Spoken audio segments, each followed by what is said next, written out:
अल्हम्दुलिल्लाहि रब्बिल आलमीन वल्आक़िबतु लिल्मुत्तक़ीन वस्सलातु वस्सलामु अला मुहम्मदिन व आलिहि व सहबिहि अजमईन अम्मा बअद फ़अऊज़ु बिल्लाहि मिनश शैतानिर रजीम बिस्मिल्लाहिर रहमानिर रहीम क़ुल इन्नमा हर्रम रब्बी अल फ़वाहिश मा ज़हरा मिन्हा व मा बतन व क़ाल तआला फ़ी मौज़िइन आख़र अज़्ज़ानियतु वज़्ज़ानी फ़ज्लिदू कुल्ला वाहिदिन मिनहुमा मिअत जल्दा।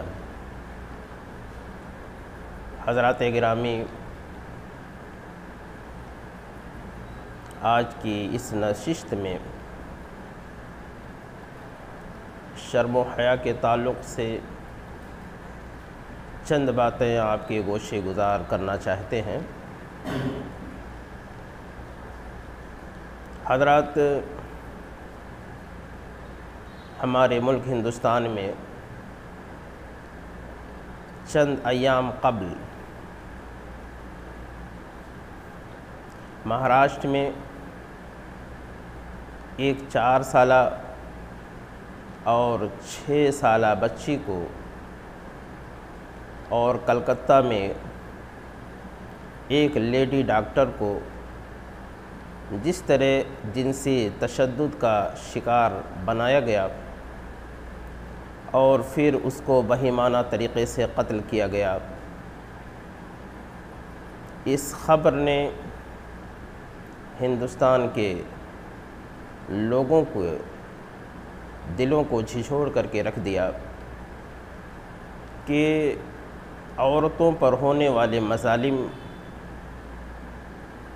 रुकने का नाम नहीं लेते, बल्कि उनका सिलसिला दराज से दराज तर होता चला जा रहा है। हज़रात, हिंदुस्तानी रिपोर्टें हमें ये बताती हैं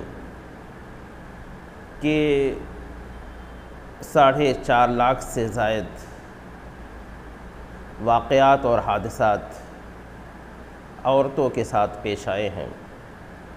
ये हमारे मुल्क के लिए, यहाँ के बाशिंदों के लिए बहुत ही बड़ा लहमे फ़िक्रिया है।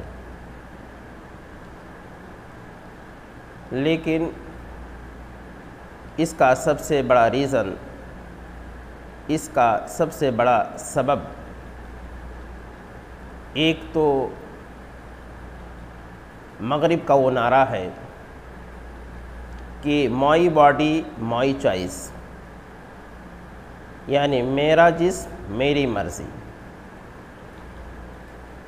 ये सबसे घटिया नारा है जो यूरोप ने दिया और हमारे समाज ने उसको अपना लिया। दरअसल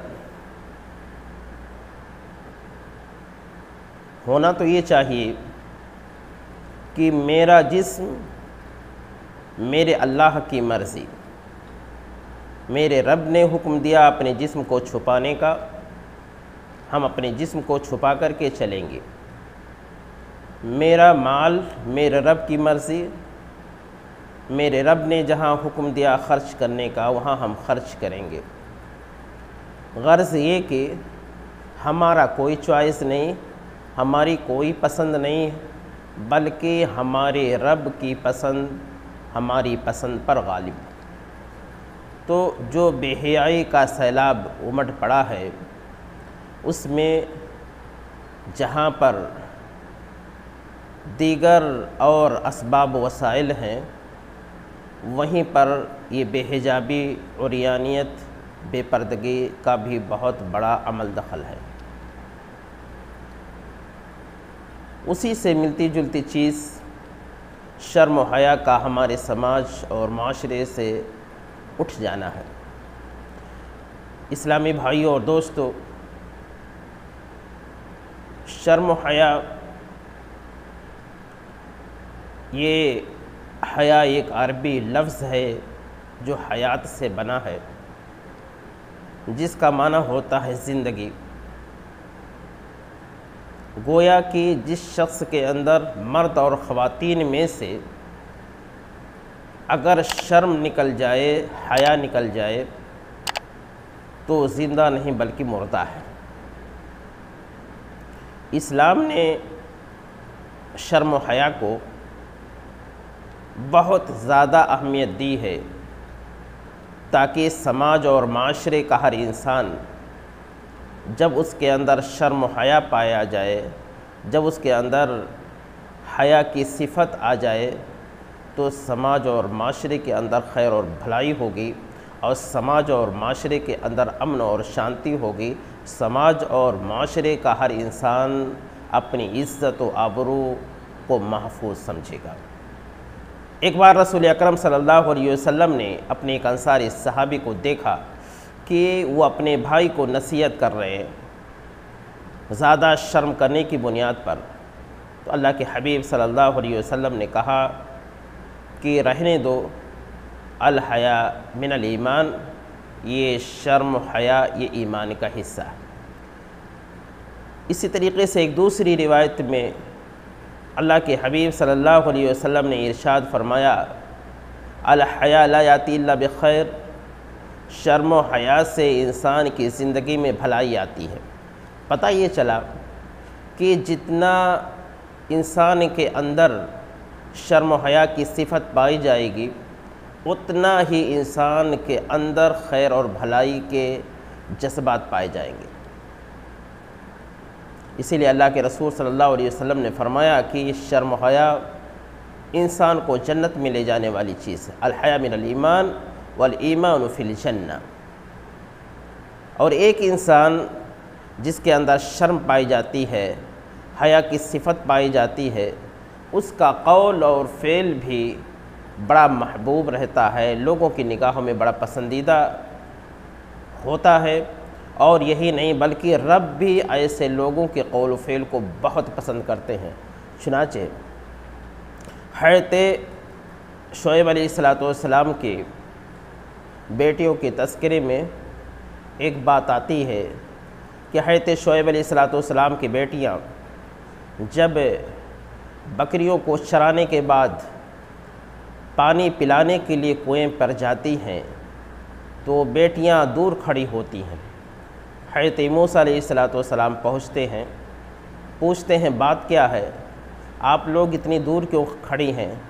कहा मेरे वालिद मोहतरम बूढ़े हैं, ये जब तक ये लोग पानी पिला करके चले नहीं जाएंगे हम अपनी बकरियों को पानी नहीं पिला सकते। हज़रत मूसा अलैहिस्सलाम ने उनकी बकरियां ली और उनको पानी पिला दिया और जा कर के एक दरख्त के नीचे अल्लाह तबारक ताला से इबादत में, अल्लाह ताला से दुआ में मशगूल हो जाते। वो बच्चियां जब अपने घर पहुंचती हैं, बाप सवाल करता है, बाप ही पूछता है कि आज खिलाफ मामूल पहले कैसे आप लोगों का आना हुआ। बेटियों ने पूरी रोदा ज़िक्र कर दी कि हम लोग अपनी बकरियां लिए खड़ी थीं, एक नौजवान ने आकर के हमसे पूछा, हमने उसको बता दिया, उन्होंने मेरी बकरियों को लेकर के पानी पिला दिया। इससे ये पता चलता है कि हमें अपनी बच्चियों के ताल्लुक़ से बड़ा हसास रहने की ज़रूरत है। हमारी बच्ची स्कूल से, हमारी बच्ची कॉलेज से, हमारी बच्ची यूनिवर्सिटी से अगर लेट आती है तब भी एक गार्जियन की ज़िम्मेदारी है कि वो सवाल करे, और अगर पहले आती है तो भी सवाल करे कि वक्त से पहले आप लोगों का आना क्या हो। आप ज़रा सोचिए, एक पैगंबर अपनी बेटियों के बारे में ये पूछता है कि आप लोग पहले कैसे आ गई आज, तो उन्होंने पूरी तफसील बता दी। उसके बाद हज़रत शुएब अलैहिस्सलाम ने अपनी बेटी को भेजा। इससे पहले आप ये जान लें कि हमारे समाज और माशरे में जब हम किसी ज़रूरतमंद की ज़रूरत को जानते हुए भी हम पूरी नहीं करते हैं, बल्कि हमें इंतज़ार होता है कि वो अपनी ज़बान से कहे, हमें इंतज़ार होता है कि वो अपने ज़बान से आकर के हमारे सामने अपने तकलीफ़ को, अपनी परेशानी को, अपनी हाजत को रखे, तब हम उसकी ज़रूरत की तकमील करते हैं। मेरे दोस्तों, हज़रत मूसा अलैहिस्सलाम ने यहाँ पर उन बच्चियों को देखा और उन बच्चियों ने अपनी ज़बान से इनसे नहीं कहा कि मुझे ज़रूरत है कि हमारी बकरियों को पानी पिला दीजिए, बल्कि ख़ुद हज़रत मूसा अलैहिस्सलाम उनके पास चल करके उनसे पूछते हैं, उनकी ज़रूरतों की तकमील करते हैं। पता ये चला कि समाज और माशरे में, सोसाइटी के अंदर अगर कोई ज़रूरतमंद ऐसा है जिसके बारे में हमें पता है कि यकीनन ये ज़रूरतमंद है, इसके बच्चे की शादी का मामला है, इसके बच्चे की तालीम का मामला है, इसके बीमारी के इलाज का मसला है, तो जान करके हम उसकी मदद उसके कहने से पहले करने की कोशिश करें। ये हज़रत मूसा अलैहिस्सलाम की सीरत से हमें ये पता चला। इसी तरीके से हज़रत शुएब अलैहिस्सलाम की उस बच्ची का तज़किरा अल्लाह तबारक तआला ने किताब मुक़द्दस में ज़िक्र फरमाया, उसके नाम का ज़िक्र नहीं फरमाया, उसके बाद का ज़िक्र नहीं फरमाया, लेकिन उस बच्ची की आमद, उस बच्ची का आना मेरे अल्लाह को इतना अच्छा लग गया कि अपने कुरान में ज़िक्र फरमाया, इज़ जाअत इहदाहुमा तमशी अला इस्तिहयाइन, जब उनमें से एक बच्ची शर्माते हुए आई। तो गोया कि शर्म करके आना अल्लाह को इतना अच्छा लग गया कि सारी चीज़ों को न ज़िक्र करके सिर्फ़ उनके आने को ज़िक्र फरमा दिया, जिसका आना मेरे अल्लाह को इतना अच्छा लगा। और फिर उस इंसान का, किसी शख्स का, समाज में किसी इंसान का अगर किरदार भी शर्मिला हो जाए तो अल्लाह की निगाह में कितना महबूब हो जाएगा। इसी तरीके से ये शर्म हया इंसान को पाकीज़गी, पाकदामनी का पैगाम देता है। इंसान के अंदर शर्म और हया पैदा हो जाए तो इंसान गुनाहों से बच जाता है। इसीलिए कहा जाता है कि शर्म हया और पाकदामनी पाकीज़गी का चोली दामन का साथ है, दोनों लाजिम व मलज़ूम हैं। किसी के अंदर शर्म हया होगा वो गुनाहों से ज़रूर पाक रहेगा, और जो गुनाहों से पाक रहेगा वो यकीनन शर्म हया का पुतला बना रहेगा। तो गोया कि पता ये चलता है कि हमारी ज़िंदगी के अंदर शर्म हया का बहुत बड़ा किरदार है। हमारे और आपको गुनाहों से बचाने के लिए ये शर्म हया एक बहुत बड़ी नेमत है जो रब्बुल आलमीन ने हमारे और आपके अंदर फितरी तौर पर वदियत कर दी है।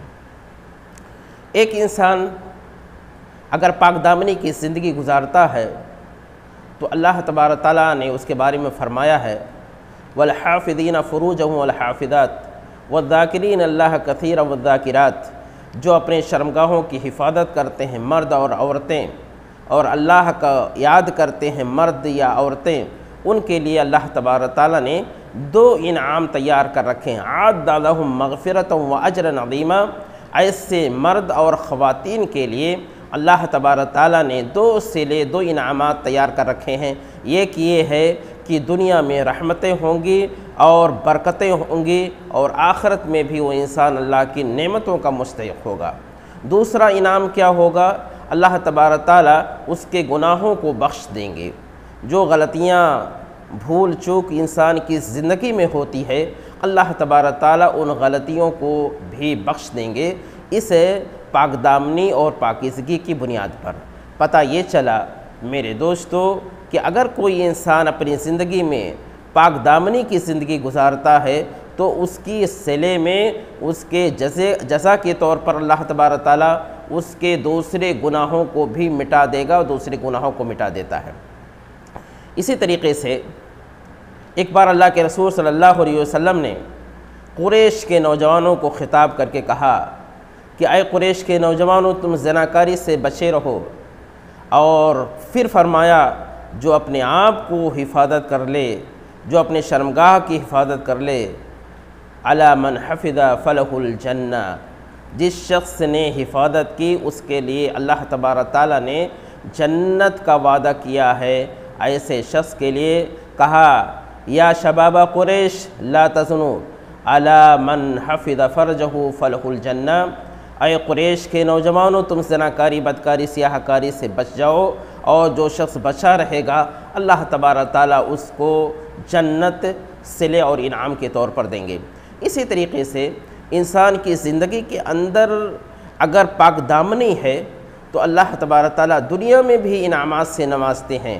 हज़रत यूसुफ़ अलैहिस्सलाम की सीरत तैयबा आप देखें कि अल्लाह तबारक तआला ने किस तरीके से किस तरीक़े से उनकी पाकदामनी की बुनियाद पर उनके सर पर इज़्ज़त का ताज रखता है और उनको अल्लाह तबारक तआला बादशाह वक्त बनाता है, वक्त का राजा और महाराजा बनाता है।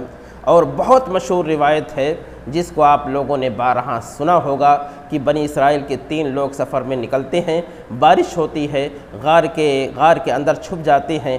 गार पर एक पहाड़ का एक टुकड़ा आकर के उस गार के मुंह को बंद कर देता है।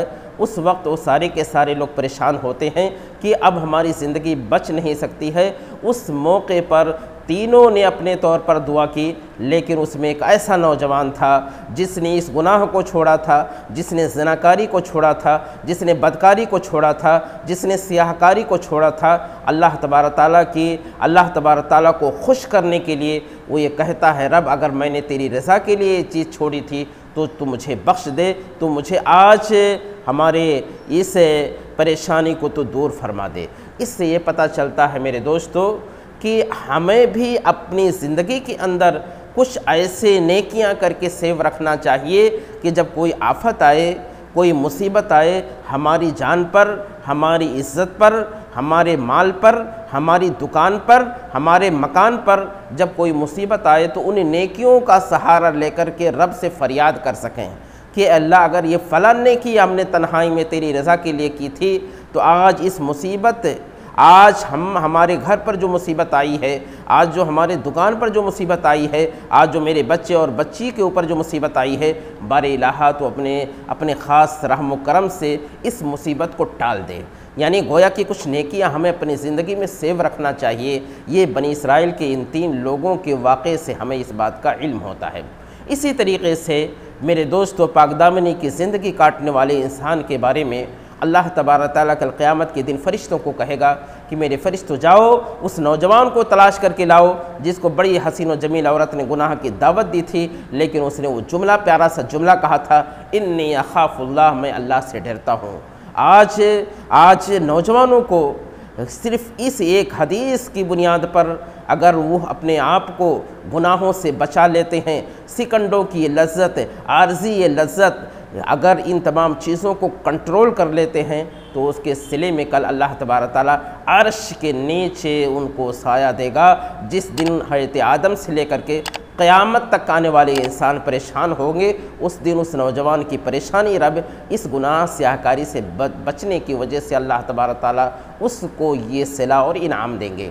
इसी तरीके से नबी पाक सल्लल्लाहु अलैहि वसल्लम ने ऐसे लोगों की जन्नत की बशारत दी है। तो पता ये चलता है कि किताब व सुन्नत से हमको इस बात का इल्म होता है कि जो लोग भी शर्म व हया करते हैं, जो लोग भी अपने दामन को गुनाहों से बचाते हैं, जो लोग पाकदामनी की ज़िंदगी गुजारते हैं, अल्लाह तबारक ताला उनको सिला दुनिया में भी देता है और उसका सिला अल्लाह तबारक ताला जन्नत में भी देगा, मैदान महशर में भी देगा और जन्नत में भी अल्लाह तबारक ताला ऐसे लोगों को इनाम के तौर पर जन्नत इनायत फरमाएगा। ये सिला होगा उन नौजवानों को जिन्होंने अपने दामन को दागदार नहीं किया होगा। हज़रात गिरामी, इस्लाम ने लोगों की जान की, माल की, इज़्ज़त व आबरू को तहफ़्फ़ुज़ दिया है, हिफाजत दिया है। आज इस दुनिया के अंदर अगर इस्लामी क़ानून पर अमल हो जाए तो किसी का खून रायगा नहीं जाएगा, सरेआम किसी की इज़्ज़त नहीं लुटेगी, किसी के खून को बहाया नहीं जाएगा, किसी के माल व दौलत पर बिल्डोज़र नहीं चलाए जाएंगे, किसी के माल व दौलत को गारत नहीं किया जाएगा। ये दुनिया में इस्लाम ने लोगों के जान और माल की तहफ़्फ़ुज़ दी है और ज़रूरत इस बात की है लोग भी इस चीज़ को समझें, लोगों को भी ये समझना चाहिए कि भाई लोगों की जान और माल और इज़्ज़त व आबरू का तहफ़्फ़ुज़ और उसकी हिफाजत हर शख्स की ज़िम्मेदारी है। जिस तरीके से हमें पसंद है कि हमारी जान महफूज रहे, जैसे हमें ये पसंद है हमारी इज़्ज़त महफूज रहे, जैसे हमको ये अच्छा लगता है कि हमारी प्रॉपर्टी, हमारी दुकान, हमारा मकान महफूज रहे, तो ऐसे दूसरे लोगों के ताल्लुक़ से भी हमारे दिल के अंदर ये जज्बा होना चाहिए कि दूसरे लोगों की भी जान और माल का तहफ़्फ़ुज़ हम करें और उसकी हिफाजत और सियानत की ज़िम्मेदारी हमें से हर शख्स के ऊपर आयद होती है। और जब भी किसी के ऊपर तकलीफ़ हो तो उस तकलीफ़ को हमें एहसास करना चाहिए। आज किसी क्रिश्चन के साथ हो, आज किसी दलित के साथ हो, आज किसी आदिवासी के साथ हो या किसी मुसलमान के साथ हो, हमें सरापा एहतजाज हो जाना चाहिए, क्योंकि ये इंसानियत के ऊपर जुल्म हो रहा है, ये इंसानियत का खून बह रहा है, ये इंसानियत की इज़्ज़त सरेआम लुट रही है। ये हमें से हर शख्स लेकिन अफसोस इस बात पर है कि जब किसी दलित के साथ होता है तो दलित उसके लिए खड़े होते हैं, ईसाई के साथ होता है तो क्रिश्चियन उसके साथ खड़े होते हैं, लेकिन आदिवासी खड़े होते हैं। लेकिन ये सारे लोगों का मामला है, सारे लोगों को इस गम व गुस्से में शरीक होना चाहिए और अपने तौर पर हर एक की जान और माल की हिफाजत की कोशिशें करनी चाहिए। इन चंद कलिमात से अल्लाह रब्बुल आलमीन से दुआ करते हैं, रब्बे करीम हमारे इस मुल्क को, हमारी इस वतन को अमन और शांति का गहवारा बना दे, जहाँ पर हर एक की इज़्ज़त व आबरू महफूज हो, जहाँ पर हर एक का जान व माल महफूज हो, जहाँ पर हर एक की दुकान व मकान महफूज हो, जहाँ हर शख्स खुशी के साथ, चैन के साथ, शांति के साथ ज़िंदगी गुजार सके। व आखिरु दावाना अनिल हम्दुलिल्लाहि रब्बिल आलमीन।